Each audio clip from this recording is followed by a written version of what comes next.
जब भी कोई बड़ा कार्यक्रम होता है तो उसके हर भाग को विस्तार से देखा जाता है, समझा जाता है, उसको समय दिया जाता है, पूर्वाभ्यास होता है। जीएसटी लागू करने के लिए भी एक बड़ा कार्यक्रम होगा। इसके लिए जो समय तय किया गया है उसी से इसके महत्व का अंदाजा लगाया जा सकता है। आजादी की आधी रात की याद दिलाता 30 जून और 1 जुलाई की आधी रात को जीएसटी लागू करने का कार्यक्रम होगा। इसको इतना महत्व दिया जा रहा है कि आज रात 10 बजे इसका रिहर्सल भी होगा। रिहर्सल की निगरानी करेंगे संसदीय कार्य मंत्री अनंत कुमार, संसदीय कार्य राज्य मंत्री मुख्तार अब्बास नकवी और एसएस आलूवालिया। 30 जून की आधी रात को देश अनगिनत टैक्स से आजाद हो जाएगा।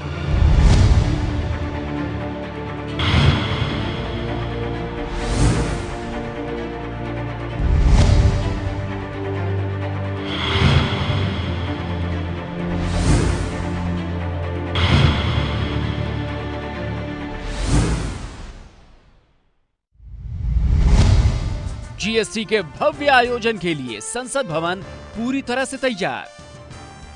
जो मुख्य कार्यक्रम है वो 30 जून और 1 जुलाई की मध्यरात्रि को संसद भवन में होगा। से 15 अगस्त और 26 जनवरी को अमूमन संसद भवन को रोशनी से नहलाया जाता है।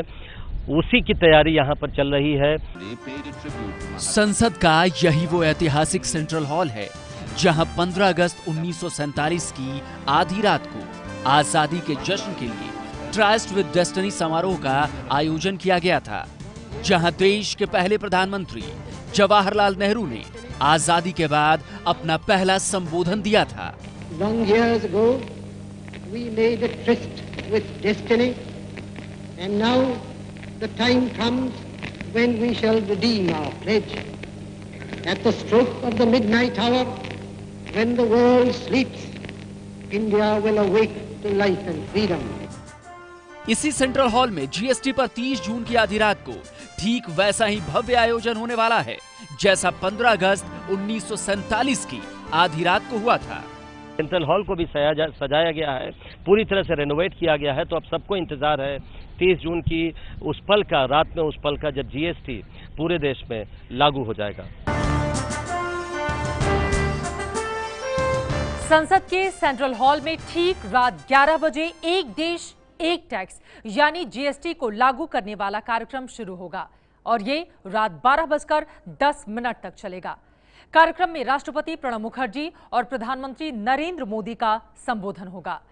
राष्ट्रपति और प्रधानमंत्री के अलावा यहां उपराष्ट्रपति हामिद अंसारी, लोकसभा स्पीकर सुमित्रा महाजन, उनके अलावा लोकसभा और राज्यसभा के सभी सांसद, सभी राज्यों के मुख्यमंत्री और वित्त मंत्री, साथ ही जीएसटी काउंसिल के सभी सदस्य और उससे जुड़े सभी लोग मौजूद रहेंगे। इसके अलावा 2 बेहद खास मेहमानों को भी आमंत्रित किया गया है और वो हैं पूर्व प्रधानमंत्री डॉक्टर मनमोहन सिंह और एचडी देवेगौड़ा। जीएसटी का लॉन्च ऐतिहासिक तौर तरीके से सेंट्रल हॉल में 30 तारीख को रात को होने वाली है। सभी पार्टियों से, सभी नेताओं से, सबसे मैं रिक्वेस्ट करता हूं, निवेदन करता हूं, वो सब इस कार्यक्रम में भाग ले। 30 जून को जैसे ही रात के 12 बजेंगे, राष्ट्रपति प्रणब मुखर्जी 1 घंटे को बजाकर देश भर में जीएसटी के लागू होने का ऐलान करेंगे। घंटे की गूंज बताएगी कि देश में अब जीएसटी आ चुका है।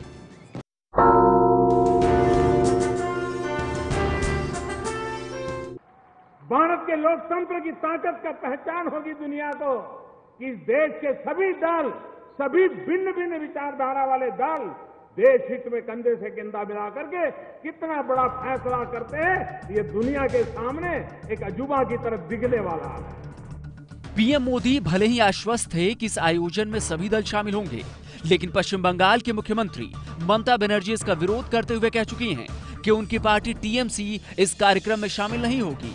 और खबर यह भी है कि 30 जून की आधी रात को होने वाले इस कार्यक्रम का कांग्रेस भी बहिष्कार कर सकती है। कि क्या दिमाग में है उसमें तो हमने झांक के देखा नहीं है, लेकिन हमारी उम्मीद है कि कांग्रेस के लोग भी, उनके भी संसद, उनके भी जो वरिष्ठ नेता हैं वो रहें। दिल्ली से संवाददाता प्रशांत की रिपोर्ट। जीएसटी आएगा तो नौकरियां लाएगा, आजकल इसकी चर्चा जोरों पर है। हिसाब किताब रखने वालों और टैक्स के जानकारों की खूब मांग होगी।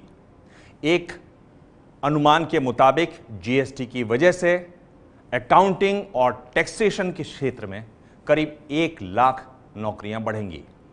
लेकिन बड़ा सवाल है कि ये आखिर कैसे होगा। जीएसटी से नौकरियां कैसे बढ़ेंगी? उद्योग, कारोबार और व्यापार से जुड़ा हर आदमी इन दिनों जीएसटी के पेंच को समझने में लगा है। इसीलिए इस वक्त ऐसे लोगों की मांग बढ़ गई है जो 30 जून की रात से देश में लागू हो रही इस नई व्यवस्था को समझते हैं। खास तौर से टैक्सेशन और अकाउंटिंग से जुड़े लोगों के लिए नौकरियों का एक नया बाजार खुल गया है। जीएसटी के तहत बिजनेस रजिस्टर कराने से लेकर इनवॉइस बनाने और रिटर्न फाइल करवाने के लिए चार्टर्ड अकाउंटेंट और सॉफ्टवेयर एक्सपर्ट्स की मांग तेजी से बढ़ी है। इसकी वजह से जीएसटी सेवाएं देने वाली कंपनियों का एक नया उद्योग खड़ा हो सकता है। एक अनुमान के मुताबिक जीएसटी सेवाएं देने वाली कंपनियों का उद्योग 20,000 करोड़ रुपए तक का हो सकता है। जीएसटी की तैयारी के साथ ही कई बड़ी कंपनियों ने अपने यहाँ टैक्स एक्सपर्ट्स को रखना शुरू कर दिया है। सॉफ्टवेयर और टैक्स कंसल्टेंट कंपनियों में पिछले कुछ दिनों में करीब 1,500 लोगों को नौकरी मिली है। अनुमान के मुताबिक आने वाले वक्त में इस क्षेत्र में करीब 1 लाख नई नौकरियां होंगी। जो अकाउंटेंट है, जिनको जीएसटी की समझ है, वर्किंग है, तो एक हो सकता है कि उससे उन लोगों को नौकरियां मिलने का स्कोप बढ़े। जानकारों के मुताबिक जीएसटी लागू होने के बाद संगठित क्षेत्र में सालाना 10 से 13% नौकरियां बढ़ेंगी। इसमें e commerce, IT, banking, finance, consumer durables, auto और टेलीकॉम जैसे क्षेत्रों में नौकरियां बढ़ेंगी। जीएसटी की वजह से कारोबार आसान होगा तो देश में विदेशी निवेश भी बढ़ेगा, जिसका सीधा असर नौकरियों पर पड़ेगा। ईज ऑफ डू एक बिजनेस का एनवायरनमेंट नहीं था, बट जीएसटी इसको ला रहा है। तो इससे क्या होगा कि जैसे जितने भी मैन्युफैक्चरिंग कंसर्न हैं वो ज़्यादा से ज़्यादा यहाँ पे इन्वेस्टमेंट करेंगे और एम्प्लॉयमेंट अपॉर्चुनिटी जनरेट होगी। देश के वित्त मंत्री अरुण जेटली भी ये कह चुके हैं कि भले ही जीएसटी की वजह से शुरुआती दौर में लोगों को कुछ दिक्कतों का सामना करना पड़े, लेकिन लंबे समय में ये व्यवस्था देश के हित में साबित होगी। हमारा कंसंट्रेशन ये है कि जितना अधिक मेक इन इंडिया मैन्युफैक्चरिंग का आप लोग विस्तार करोगे, उसका इकोसिस्टम जितना देश के अंदर बढ़ेगा, उतना जॉब कंजम्पशन, जॉब क्रिएशन। जानकारों का कहना है कि जीएसटी के बाद कारोबारी दिक्कतें कम होने से कंपनियों का मुनाफा बढ़ेगा, जिससे नौकरियों की संभावनाएं भी बढ़ती जाएंगी। मनोज वर्मा के साथ रत्ना शुक्ला आनंद की रिपोर्ट। दुनिया के कई देशों में जीएसटी की व्यवस्था है। ज्यादातर विकसित देशों में जीएसटी का सिर्फ एक रेट है, जबकि भारत में इसके 4 स्लैब तैयार किए गए हैं। वित्त मंत्री अरुण जेटली ने एबीपी न्यूज के कार्यक्रम जीएसटी सम्मेलन में मुझे बताया कि आखिर भारत में जीएसटी का एक रेट रखना मुश्किल क्यों है। इस देश में एक दर रखना इनडायरेक्ट टैक्सेशन में वो इनइक्विटेबल होगा। क्या मर्सिडीज गाड़ी के ऊपर और हवाई चप्पल के ऊपर एक ही दर होनी चाहिए? एक का प्रयोग अमीर आदमी करता है, दूसरे का प्रयोग आम आदमी, गरीब आदमी करता है, तो एक रेट हम लगा दें। जो पहले कुछ राजनीतिक दलों ने भी कहा था कि एक रेट रख दो, ये तो बेतुकी बात है, हो नहीं सकता। देश के वित्त मंत्री अरुण जेटली को चप्पल और मर्सिडीज का उदाहरण इसलिए देना पड़ा क्योंकि जीएसटी की अलग अलग दरों को लेकर कई तरह के सवाल उठ रहे थे। भारत में फिलहाल जीएसटी के 4 स्लैब तय किए गए हैं। अलग अलग चीजों पर 5%, 12%, 18% और 28% के हिसाब से टैक्स लगेगा। फिलहाल दुनिया के 165 देशों में पहले से जीएसटी की व्यवस्था मौजूद है। इसमें से 43 ऐसे हैं जहां जीएसटी का सिर्फ एक रेट है, जैसे ऑस्ट्रेलिया में सिर्फ 10%, डेनमार्क में 25%, इजराइल में 17%, कोरिया में 10% और न्यूजीलैंड में 15%। यानी इन देशों में सभी चीजों पर एक समान टैक्स है। वित्त मंत्री अरुण जेटली का कहना है कि भारत जैसी बड़ी अर्थव्यवस्था में ऐसा करना संभव नहीं है। कुछ डेवलप्ड कंट्रीज में पॉसिबल हो सकता है कि एक रेट हो, लेकिन हिंदुस्तान में अगर हम एक रेट रखेंगे तो वो सबसे ज्यादा इनइक्विटेबल होगा। इनइक्विटेबल इसलिए होगा, जैसे मैंने पहले आपको उदाहरण दिया हवाई चप्पल का और मर्सिडीज कार का, हालांकि वित्त मंत्री ने इस बात के भी संकेत दिए कि समय के साथ अलग अलग चीजों के लिए तय जीएसटी के रेट में बदलाव किए जा सकते हैं। और अब ध्यान दें, बात होगी इनपुट टैक्स क्रेडिट यानी सामान बनाने वाले कारोबारियों को सरकार की तरफ से मिलने वाली छूट की। जीएसटी में सरकार ने उत्पादों यानी सामान बनाने वालों को बड़ी राहत दी है। क्या है ये इनपुट टैक्स क्रेडिट? आसान भाषा में एक बिस्कुट बनाने वाले कारोबारी के जरिए इसको समझा जा सकता है।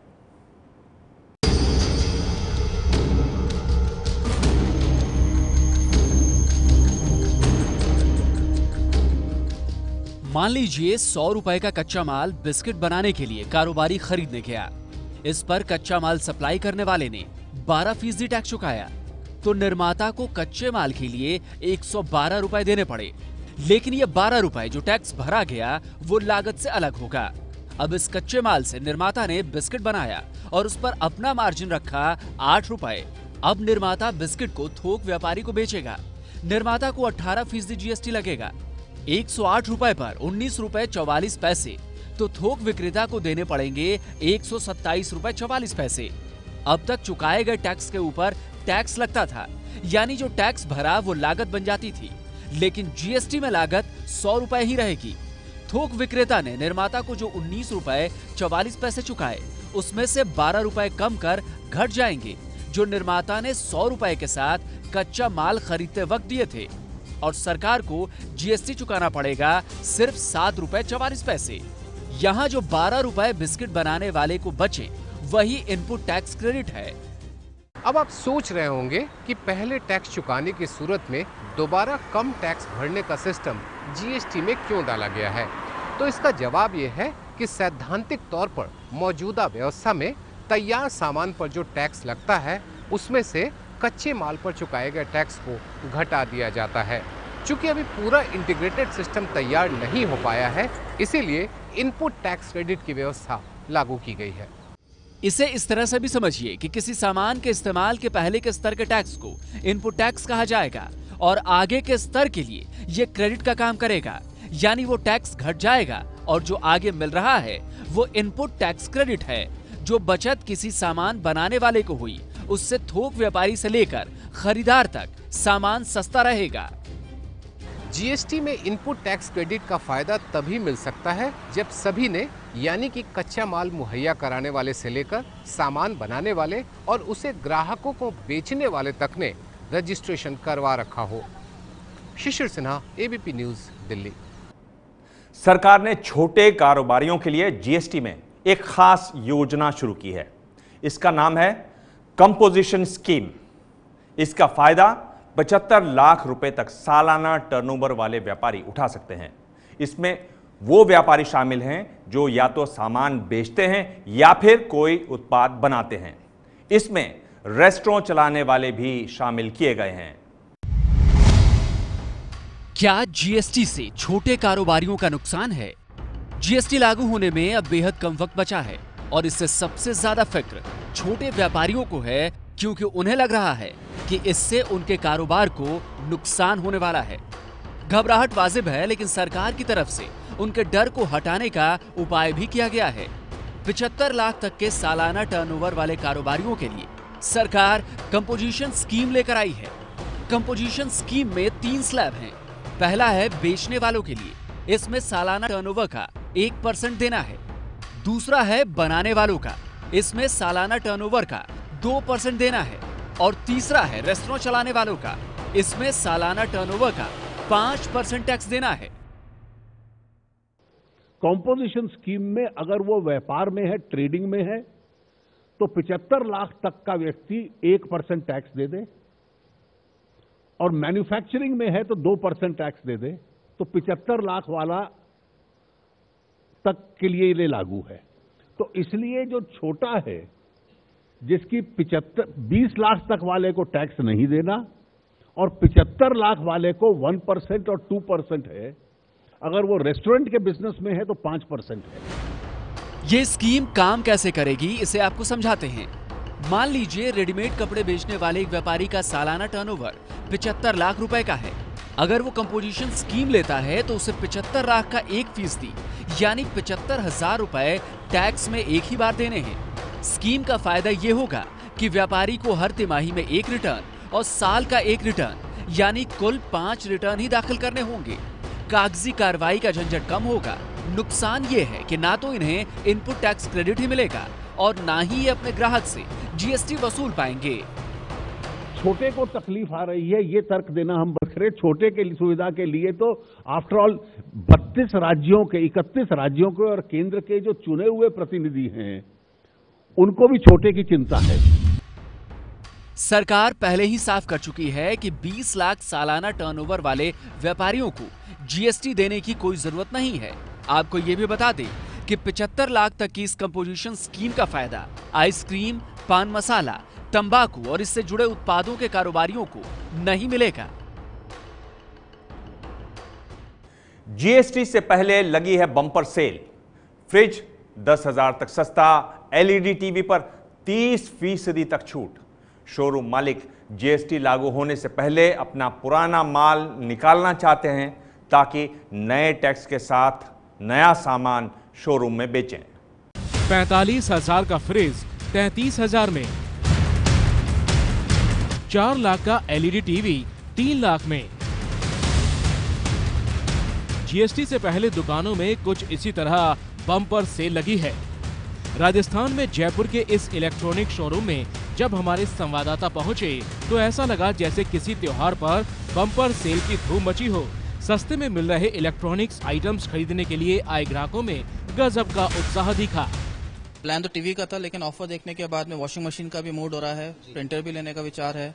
बेसिकली जीएसटी का जो डिस्काउंट है उसका फायदा उठाने की कोशिश कर रहे हैं। दरअसल 1 जुलाई को जीएसटी लागू होने से पहले शोरूम वाले अपना पुराना स्टॉक निकालना चाह रहे हैं ताकि नए सामान नए टैक्स के हिसाब से बेचें। पुराना स्टॉक जल्दी निकले इसलिए दी जा रही है छूट। ऐसे ही ये बड़ा टेलीविजन है, इसको हम देख सकते हैं, इस पर 30% का डिस्काउंट मिल रहा है, यानी लगभग 4,20,000 का ये टेलीविजन है, लेकिन इसकी कीमत अगर डिस्काउंट के बाद देखी जाए तो तकरीबन 3 लाख रुपए होंगे। हमने नया घर बनवाया है तो हम सोच रहे थे कि टीवी थोड़ा पहले ले लेंगे। अभी 30% के आसपास का डिस्काउंट है तो करीब 4,19,000 का जो प्रोडक्ट है करीब 3 लाख के आसपास मिल जाएगा, तो it is a huge discount. Fridge, AC के अलावा एलईडी टीवी पर भी जीएसटी की वजह से 20 से 25% तक की छूट मिल रही है। फ्रिज है, लेकिन अभी क्या है जीएसटी के चक्कर में डिस्काउंट चल रहा है तो देख रहे हैं कि अच्छा कोई फ्रिज मिल जाए डिस्काउंट में तो फिर ले लें। कितना % डिस्काउंट ऑफर? अभी 25% डिस्काउंट होगा। कितने का फ्रिज है ये है वैसे 45,000 का, डिस्काउंट होने के बाद 33,000 का पड़ रहा है। जीएसटी से पहले लगी इस सेल का जायजा लेने जब एबीपी न्यूज छत्तीसगढ़ के रायपुर पहुंचा तो सस्ते में सामान खरीदते ग्राहकों ने बताया कि जीएसटी से पहले लगी ये सेल दिवाली जैसी है। ये इस तरीके का अवसर दीपावली में और अन्य अवसरों पर मिलता है, लेकिन ये स्पेशल बोरांजा है समझ लीजिए, तो बहुत ही फायदेमंद चीज है। रायपुर के इस शोरूम में सभी इलेक्ट्रॉनिक सामानों पर 50% तक की छूट है। स्टोर मैनेजर का कहना है कि जीएसटी आने के बाद दाम घटे या बढ़े, फिलहाल तो दिवाली मन गई। पिछले मानसून की अपेक्षा इस मानसून में हम तो दिवाली मनाए, मतलब कि मैक्सिमम हम लोग ने अच्छा काम किया है और 100% ये काम हो रहा है। मतलब दिवाली होगी समझ जाओ, कस्टमर लोग के लिए भी होगी, कस्टमर भी एंजॉय कर रहे हैं, we are also enjoy. Lucknow के इस शोरूम में सेल्स मैनेजर गौरव ने बताया कि जीएसटी से पहले ऐसी बम्पर सेल की वजह से उनकी बिक्री 50% तक बढ़ गई है।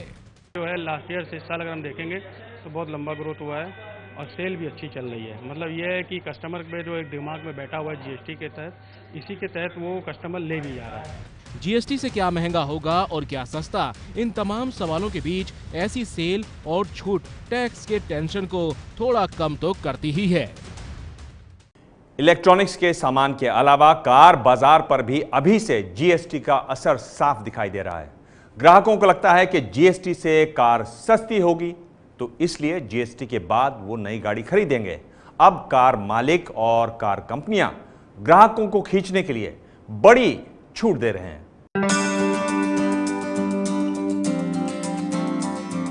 मुंबई के आदित्य का परिवार नई कार खरीदकर बेहद खुश है। परिवार यहां शोरूम में कार खरीदने पहुंचा था, लेकिन जीएसटी से पहले मिल रही छूट की वजह से कार थोड़ी सस्ती मिली तो खुशी दोगुनी हो गई। देखिए जीएसटी को लेके तो डीलर्स भी कोई श्योर नहीं है कि आई मीन रेट्स बढ़ेंगे या कम होंगे, वो लोग भी श्योर नहीं है. There are offers saying that because of GST hurry up benefits if you buy before GST. Mumbai में ये है मनीष गुप्ता, जो आए हैं हिंडई के शोरूम में गाड़ी खरीदने के लिए. छोटी गाड़ी खरीदना चाहते हैं क्योंकि उन्हें गाड़ी मुंबई में ही चलानी है. जीएसटी की वजह से गाड़ियों पर जोरदार डिस्काउंट जारी है, लिहाजा वो प्री जीएसटी सेल का फायदा उठा रहे हैं. जो जिसको नहीं भी देनी है, जो पोस्टपोन कर रहे थे, they will definitely come back and try to take advantage. ABP news ने जब ऑटो इंडस्ट्री में जीएसटी के असर की पड़ताल की तो पाया कंपनियां जीएसटी आने से पहले छूट देकर ग्राहकों को अपनी तरफ खींच रही हैं. कंपनियों को लग रहा है कि जीएसटी लागू होने पर पुराने स्टॉक पर रिटर्न भरने में दिक्कत हो सकती है, इसलिए कारों पर स्कीम चालू की गई. ऑडी ने तो अपनी 2 करोड़ की कार पर 10 लाख तक की छूट दी है. कई कार कंपनियां 25,000 से लेकर 2.5 लाख तक की छूट के ऑफर दे रही हैं. मोटरसाइकिलों के दाम में भी 4,500 रुपए तक की छूट कई कंपनियां दे रही हैं. कस्टमर थोड़ा डिलीवरीज पोस्टपोन कर रहे थे कि कुछ गाड़ियां हैं जो सस्ती हो रही हैं, कुछ महंगी हो रही हैं. तो जो गाड़ियां सस्ती हो रही हैं नॉर्मली, तो वो कस्टमर हमारी डिलीवरीज पोस्टपोन कर रहे थे. हम ये प्रमोट कर रहे हैं कि आप इस महीने गाड़ी डिलीवरी उठा सकते हैं. जो जीएसटी आपको डिफरेंस बेनिफिट आएगा या फिर जो भी टैक्स स्ट्रक्चर में जो डिफरेंस आएगा, वो आपका सारा बेनिफिट आपको पास ऑन कर दिया जाएगा. चाहे जो कुछ भी हो, इस समय ग्राहकों को सबसे ज्यादा फायदा हो रहा है. अब जीएसटी लागू होने का असर क्या होगा, इसका पता तो 1 जुलाई के बाद ही होगा. जीएसटी के दायरे में कोचिंग सेंटर भी हैं, जहां 1 जुलाई से 18% टैक्स लगेगा. अब यह टैक्स 15% है. यानी डॉक्टर, इंजीनियर और उत्तर भारत में बहुत ज्यादा आईएएस अफसर का सपना संजोने वालों को अब 3% ज्यादा फीस चुकानी पड़ेगी. कोटा में एलन कोचिंग इंस्टीट्यूट में ये भीड़ छात्रों और अभिभावकों की है. नया सत्र शुरू होने से पहले एडमिशन को लेकर देश भर से लोग कोटा पहुंचते हैं, लेकिन 1 जुलाई के बाद यहां फीस बढ़ने वाली है, क्योंकि कोचिंग भी जीएसटी के दायरे में है और अब कोचिंग पर 15 की जगह 18% टैक्स लगेगा. अतिरिक्त भार छात्रों के ऊपर पड़ेगा. पहले 15% होता था, परंतु अब 18% हो गया है. तो कहीं ना कहीं मोटा मोटा 3% से ऊपर का जो है वो छात्रों पर बर्डन आएगा. कोटा की कोचिंग इंडस्ट्री करीब 1000 करोड़ की है और अब इस पर 30 करोड़ का बोझ बढ़ जाएगा. अभी नामी कोचिंग इंस्टीट्यूट औसतन एक छात्र की सालाना फीस 1 लाख रुपए लेते हैं, लेकिन 1 जुलाई से 1,03,000 रुपए फीस देनी पड़ेगी. सरकार को इनके प्रति सहानुभूतिपूर्वक विचार करते हुए इसको न्यूनतम दर पे लेना चाहिए. ये पिछली बार 15% से 18% हो रहा है, तो ये वास्तव में उन बच्चों के लिए और कई मध्यम वर्ग के और जो किसानों के, गरीबों के बच्चे आते हैं, उनके लिए एक अतिरिक्त बोझ है. इससे उन परिवारों के ऊपर बोझ बढ़ेगा जो अपने बच्चों को डॉक्टर, इंजीनियर बनाने का सपना लेकर कोटा आते हैं, क्योंकि बढ़ा टैक्स कोचिंग इंस्टीट्यूट तो चुकाएगा नहीं, बल्कि अभिभावकों को अपनी जेब से देना पड़ेगा. सर मैनेज तो करने का बहुत मुश्किल है, क्योंकि ये दिखता है सिर्फ 3%, लेकिन जब अमाउंट टोटली देखे तो बहुत ही ज़्यादा है. हमारा बर्डन तो गृहिणी का बढ़ ही गया है, और हो सके तो ये जीएसटी एजुकेशन पे निकाले, वही सही है, या मिनिमाइज करें. कोटा में देश भर से करीब 1.5 लाख बच्चे कोचिंग करने आते हैं. जाहिर है जीएसटी का बोझ इनके परिवारों पर पड़ने वाला है. और आइए अब समझते हैं कि जीएसटी मौजूदा टैक्स व्यवस्था से किस तरह से अलग है और काम कैसे करेगा जीएसटी. मौजूदा टैक्स व्यवस्था में टैक्स के ऊपर भी टैक्स लगता है, लेकिन जीएसटी में ऐसा नहीं होगा. पहले दिए गए टैक्स बाद में लगने वाले टैक्स से घटा दिए जाएंगे. कैसे, आइए आपको समझाते हैं. निर्माता ने 100 रुपए में कच्चा माल खरीदा, जिसमें 10 रुपए टैक्स के शामिल हैं. ड्रेस तैयार होने के बाद निर्माता ने लागत के रूप में 30 रुपए इसमें जोड़े, जिसके बाद ड्रेस की कीमत 130 रुपए हो गई. अब यहीं से जीएसटी के पहले और जीएसटी के बाद का फर्क समझिए. जीएसटी से पहले इस पर 10% यानी 13 रुपए का टैक्स लगता है, लेकिन जीएसटी के बाद टैक्स के इस 13 रुपए में से कच्चे माल पर लगे टैक्स के 10 रुपयों को घटा दिया जाएगा. यानी इस पर टैक्स लगा 3 रुपए का, जो कि ग्राहक देगा. तो जीएसटी से पहले थोक व्यापारी को ये ड्रेस 143 रुपए में मिली, लेकिन जीएसटी के बाद उसे ये 130 रुपए में मिलेगी. अब थोक व्यापारी ने इस पर अपना 20 रुपए का मार्जिन जोड़ा, यानी जीएसटी से पहले ड्रेस की कीमत 163 रुपए हो गई, जबकि जीएसटी के बाद 150 रुपए होगी. अब खुदरा व्यापारी को बेचते वक्त इस पर 10% टैक्स जोड़ते हैं। जीएसटी से पहले इसमें टैक्स के 16 रुपए 30 पैसे जुड़ेंगे, यानी कीमत होगी 179 रुपए 30 पैसे। जबकि जीएसटी के बाद टैक्स के 15 रुपए में पिछले दिए गए टैक्स 13 रुपए को घटा दिया जाएगा, यानी टैक्स हुआ 2 रुपए जो ग्राहक देगा। अब खुदरा व्यापारी इसमें अपना 10 रुपए का मार्जिन जोड़ता है। जीएसटी से पहले ड्रेस 189 रुपए 30 पैसे की होगी, जबकि जीएसटी के बाद 160 रुपए की होगी। अब ग्राहक को बेचते वक्त इस पर फिर 10% टैक्स लगता है। इसका मतलब ये हुआ कि जीएसटी से पहले 18 रुपए 93 पैसे और टैक्स लगा, जबकि जीएसटी के बाद 16 रुपए टैक्स से पिछले दिए गए टैक्स के 15 रुपए घटा दिए जाएंगे, यानी 1 रुपया टैक्स ये ग्राहक देगा। जीएसटी से पहले ड्रेस पर कुल टैक्स दिया गया 58 रुपए 23 पैसे, जबकि जीएसटी के बाद टैक्स दिया गया सिर्फ 16 रुपए। नतीजा ये हुआ कि ग्राहक को जो ड्रेस जीएसटी से पहले 208 रुपए 23 पैसे में मिली, वो जीएसटी के बाद 166 रुपए में मिलेगी। तो इस तरह जीएसटी के बाद ये ड्रेस 42 रुपए 23 पैसे सस्ती हो गई। और अब आज का सवाल जो जुड़ा है छोटे कारोबारियों से। चित्रा बताएंगी कि जीएसटी से छोटे कारोबारियों को क्यों डरने की जरूरत नहीं है।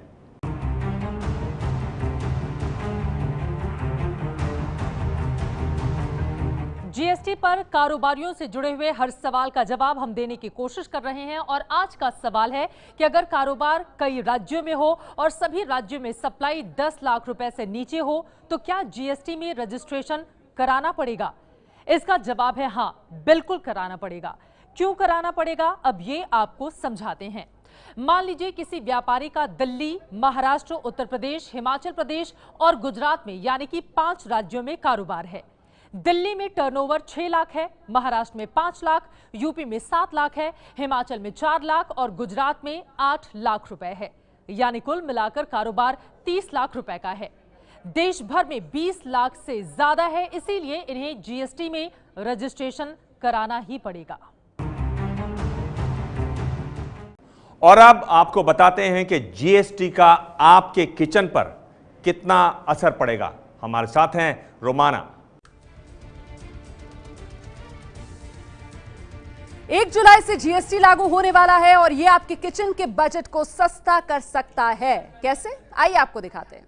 जीएसटी के जो 4 टैक्स स्लैब हैं, यानी 0%, 5%, 12% और 18%, इनमें किचन और आपके घर में इस्तेमाल होने वाली करीब करीब सारी चीजें आ जाती हैं। तो चलिए सबसे पहले आपको बताते हैं उन चीजों के बारे में जिन पर जीएसटी में कोई टैक्स नहीं है। ये है दूध, दही, अंडे, ब्रेड, लस्सी, खुला पनीर, नमक, चीनी, फूल झाड़ू, खुला आटा, खुला मैदा, खुला बेसन, दाल, सब्जियां, खुला अनाज, काजल और ड्राइंग बुक। अब बात करते हैं 5% टैक्स वाले स्लैब में आने वाले सामान की। इसमें चाय, चीनी, कॉफी, खाने वाला तेल, दूध पाउडर, पैक्ड पनीर, काजू, किशमिश, रसोई गैस, 500 रुपए तक के जूते चप्पल, 1000 रुपए तक के कपड़े, अगरबत्ती, कोयर मैट, चटाई और फ्लोर मैट है। वहीं 12% टैक्स स्लैब के अंदर आता है मक्खन, घी, बादाम, फ्रूट जूस, डिब्बा बंद नारियल पानी, आचार, मुरब्बा, चटनी, जैम, जेली, छाता, स्मार्टफोन भी 12% टैक्स स्लैब में। 18% टैक्स स्लैब में टूथपेस्ट आएगा, बालों में लगाने वाला तेल, शैम्पू, साबुन। इसके जीएसटी में एक स्लैब है 28% का, यानी सबसे ज्यादा टैक्स वाला स्लैब। अनुराग बताएंगे कि उसमें कौन कौन सी चीजें शामिल हैं। जीएसटी में सबसे ज्यादा 28% का टैक्स स्लैब है। आपको बता दें इसमें क्या क्या आता है। इसमें कार, बाइक, चॉकलेट, पान मसाला, deodorant, perfume, toothpaste, shaving razor, shaving cream, after shave, liquid soap, wall putty, दीवार के पेंट, मेकअप का सामान, 7,000 रुपए से ऊपर होटल के कमरे शामिल हैं। कल वित्त मंत्री अरुण जेटली ने मुझे बताया कि जीएसटी से बहुत सारा सामान सस्ता हो जाएगा, महंगाई नहीं बढ़ेगी, लेकिन इससे कई सेवाएं महंगी होंगी। क्या आप जानते हैं कि 1 जुलाई से कौन कौन सी सेवाएं महंगी हो जाएंगी? जीएसटी लागू होने के बाद कई सर्विसेज महंगी होने वाली है। आपका मोबाइल बिल, क्रेडिट कार्ड का पेमेंट और बीमा कराना महंगा हो जाएगा। क्यों हो जाएगा? क्योंकि इस टैक्स 15% बढ़कर इसका 18% हो जाएगा। 1 जुलाई से इन सेवाओं के बदले आपकी जेब पर कितना बोझ पड़ेगा, आपको समझाए देते हैं। मान लीजिए हर महीने आपके मोबाइल का बिल 1000 रुपये आता है, जिस पर अब तक आपको 15% के हिसाब से 150 रुपये टैक्स देने होते हैं, लेकिन अब इतनी ही रकम पर यानी 1000 रुपये पर आपको टैक्स के 180 रुपये देने होंगे, यानी पहले से 30 रुपये ज्यादा। और अब एक और सवाल, क्या आप जानते हैं कि जीएसटी के तहत अगर कोई व्यापारी टैक्स की चोरी करे तो क्या होगा? क्या आप जानते हैं जीएसटी लागू होने के बाद अगर व्यापारी टैक्स की चोरी करेंगे तो फिर क्या होगा? अगर आप व्यापारी हैं तो जीएसटी लागू होने के बाद जानकारी छिपाना या टैक्स चोरी करना बहुत भारी पड़ सकता है। गलत जानकारी दी या उससे छेड़छाड़ की तो पकड़े जाने पर 6 महीने से 5 साल तक की सजा आपको हो सकती है, और इसके अलावा 1 से 2 करोड़ तक टैक्स चोरी की तो 1 से 5 साल तक की सजा, 2 से 5 करोड़ तक टैक्स चोरी की तो 3 से 5 साल तक की सजा, और अगर 5 करोड़ से ज्यादा की टैक्स चोरी करते हुए पकड़े गए तो फिर 5 साल तक की सजा आपको हो सकती है। तो आज इतना ही। आप सब अब बन गए हैं जीएसटी के जानकार। आज की कौन सी रिपोर्ट आपको सबसे ज्यादा पसंद आई, आप ट्वीट करें। मेरा हैंडल है @DIBANG। कल रात 9 से 10 एक और विशेष बेहद खास जनमन। ये है एबीपी न्यूज, आपको रखे आगे।